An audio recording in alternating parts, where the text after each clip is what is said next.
സംസ്ഥാനത്തെ ക്രമസമാധാന പരിപാലനവുമായി ബന്ധപ്പെട്ട വിവിധ പദ്ധതികളാണ് ഈ വീഡിയോയിൽ ഉൾപ്പെടുത്തിയിരിക്കുന്നത്.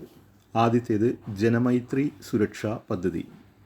കേരള സർക്കാരിൻ്റെ കമ്മ്യൂണിറ്റി പോലീസിംഗ് സംരംഭമാണ് ജനമൈത്രി സുരക്ഷാ പദ്ധതി. കേരള സർക്കാരിൻ്റെ കമ്മ്യൂണിറ്റി പോലീസ് സംരംഭം അറിയപ്പെടുന്ന പേരാണ് ജനമൈത്രി സുരക്ഷാ പദ്ധതി. പൊതുജനങ്ങളുടെ സഹകരണത്തോടെ കുറ്റകൃത്യങ്ങൾ തടയാനായി കേരള പോലീസ് 2008 രൂപം നൽകിയതാണിത്. 2008 ജനമൈത്രി സുരക്ഷാ പദ്ധതിക്ക് രൂപം നൽകിയത്. മെച്ചപ്പെട്ട പോലീസ് പൊതുജന സഹകരണമാണ് പദ്ധതി ലക്ഷ്യമിടുന്നത്. സംസ്ഥാനത്തെ ആകെയുള്ള 484 പോലീസ് സ്റ്റേഷനുകളിൽ 243 ജനമൈത്രി പോലീസ് സ്റ്റേഷനുകളാണ്.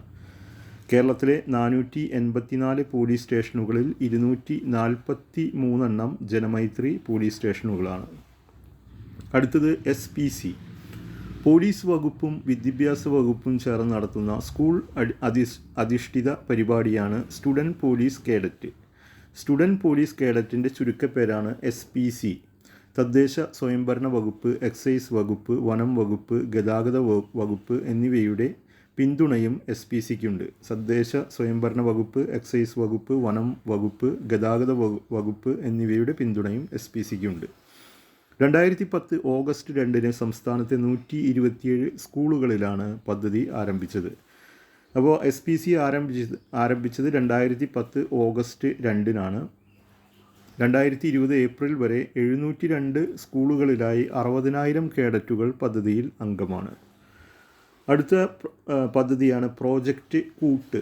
സൈബർ ലോകത്ത് വർദ്ധിച്ചു വരുന്ന കുറ്റകൃത്യങ്ങൾക്കെതിരെ കുട്ടികളെ സജ്ജരാക്കുവാനായി കേരള പോലീസ് ബച്പൻ ബച്ചാവോ ആന്തോളൻ സംഘടനയുമായി കൈകോർത്ത് കേരളത്തിൽ നടപ്പിലാക്കുന്ന സമഗ്ര ബോധവൽക്കരണ നിയമസഹായ പദ്ധതിയാണ് കൂട്ട്. അടുത്തത് നിർഭയ പദ്ധതി. സ്ത്രീകൾക്കും കുട്ടികൾക്കുമെതിരായ അതിക്രമങ്ങൾ തടയുന്നതിനായി 2014 ഓഗസ്റ്റ് 1 കൊച്ചി കോർപ്പറേഷനിൽ പരീക്ഷണാടിസ്ഥാനത്തിൽ ആരംഭിച്ചതാണ് നിർഭയ കേരളം സുരക്ഷിത കേരളം പദ്ധതി. സ്ത്രീകൾക്കും കുട്ടികൾക്കുമെതിരായ അതിക്രമങ്ങൾ തടയുന്നതിനായി 2014 ഓഗസ്റ്റ് 1 കൊച്ചി കോർപ്പറേഷനിൽ പരീക്ഷണ അടിസ്ഥാനത്തിൽ ആരംഭിച്ചതാണ് നിർഭയ കേരളം സുരക്ഷിത കേരളം പദ്ധതി. അപ്പോൾ നിർഭയ കേരളം സുരക്ഷിത കേരളം പദ്ധതി ആരംഭിച്ചത് 2014 ഓഗസ്റ്റ് 1 കൊച്ചിൻ കോർപ്പറേഷനിൽ. സന്നദ്ധ സംഘടനകളെ ഏകോപിപ്പിച്ച് സാമൂഹ്യക്ഷേമം, പട്ടികജാതി പട്ടികവർഗ വികസനം, പോലീസ്, ആരോഗ്യം, തൊഴിൽ, തദ്ദേശ സ്വയംഭരണം എന്നീ വകുപ്പുകൾ സംയുക്തമായാണ് പദ്ധതി നടപ്പാക്കുന്നത്. ഇതുപ്രകാരം വിവിധ സ്ഥലങ്ങളിൽ 5 പുനരധിവാസ കേന്ദ്രങ്ങൾ സ്ഥാപിച്ചിട്ടുണ്ട്. അതിജീവിച്ചവർക്ക് വിദ്യാഭ്യാസത്തിനും തൊഴിലിനും പദ്ധതി സൗകര്യമൊരുക്കുന്നു. അടുത്ത പദ്ധതിയാണ് ശിശു സൗഹൃദ പോലീസ് സ്റ്റേഷൻ CFPS. ശിശു സൗഹൃദ പോലീസ് സ്റ്റേഷൻ. ശിശു സൗഹൃദപരമായ സമീപനം, അന്തരീക്ഷം, അടിസ്ഥാന സൗകര്യങ്ങൾ, നടപടിക്രമങ്ങൾ, നിർവഹണം എന്നിവ നടപ്പിൽ വരുത്തിയിട്ടുള്ള പോലീസ് സ്റ്റേഷനുകളാണിവ. ഇവ അറിവിൻ്റെ കേന്ദ്രങ്ങളായി പ്രവർത്തിക്കുകയും കുട്ടികളുമായി ബന്ധപ്പെട്ട നിയമങ്ങൾ കർശനമായി നടപ്പിലാക്കുകയും കുട്ടികളുടെ പങ്കാളിത്തം ഉറപ്പുവരുത്തുകയും ചെയ്യുന്നു. കേരളത്തിലെ 110 സ്റ്റേഷനുകൾ ശിശു സൗഹൃദ പോലീസ് സ്റ്റേഷനുകളായിട്ടുണ്ട്. അടുത്ത പദ്ധതിയാണ് പോൾ ബ്ലഡ് POL ബ്ലഡ്. ചികിത്സാ സംബന്ധിയായ അടിയന്തര ഘട്ടങ്ങളിൽ ആവശ്യക്കാർക്ക് യഥാസമയം രക്തം ലഭ്യമാക്കുന്നതിനായി രക്തദാതാക്കളെയും അപേക്ഷകരെയും പരസ്പരം ബന്ധിപ്പിക്കുന്ന വേദിയാണ് പോൾ ബ്ലഡ് എന്നറിയപ്പെടുന്നത്.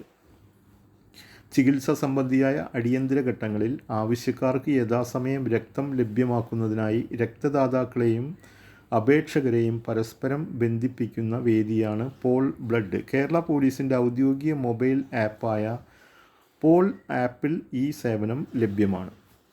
അടുത്ത പദ്ധതി പോൾ ആപ്പ്. കേരള പോലീസിൻ്റെ ഔദ്യോഗിക മൊബൈൽ ആപ്പാണ് പോൾ ആപ്പ്. കേരള പോലീസിൻ്റെ ഔദ്യോഗിക മൊബൈൽ ആപ്പ് അറിയപ്പെടുന്ന ആപ്പിൻ്റെ പേരാണ് പോൾ ആപ്പ്. 2020 ജൂൺ 10 തുടങ്ങിയത്. പോൾ ആപ്പ് ആരംഭിച്ചത് 2020 ജൂൺ 10. 2021 ഏപ്രിൽ വരെ 3 ലക്ഷം ആളുകൾ ഈ ആപ്പ് ഡൗൺലോഡ് ചെയ്തു. അടുത്ത പദ്ധതി സൈബർ ഡോം. സൈബർ സുരക്ഷാ വെല്ലുവിളികളെ അഭിമുഖീകരിക്കാനുള്ള ശേഷി വർദ്ധിപ്പിക്കുന്നതിനുള്ള പൊതു സ്വകാര്യ പങ്കാളിത്ത സംരംഭം. സൈബർ സുരക്ഷാ വെല്ലുവിളികളെ അഭിമുഖീകരിക്കാനുള്ള ശേഷി വർദ്ധിപ്പിക്കുന്നതിനുള്ള പൊതു സ്വകാര്യ പങ്കാളിത്ത സംരംഭമാണ് സൈബർ ഡോം. സൈബർ സുരക്ഷ, സൈബർ ക്രൈം ഇൻവെസ്റ്റിഗേഷൻ എന്നീ മേഖലകളിൽ പോലീസിന് സഹായിക്കാൻ കഴിയുന്ന സാങ്കേതിക വിദഗ്ധരുടെയും എത്തിക്കൽ ഹാക്കർമാരുടെയും സൈബർ പ്രൊഫഷണലുകളുടെയും സംഘമാണിത്. ഇത്രയുമാണ് ക്രമസമാധാനവും ബന്ധപ്പെട്ട കേരള പോലീസിൻ്റെ പദ്ധതികൾ.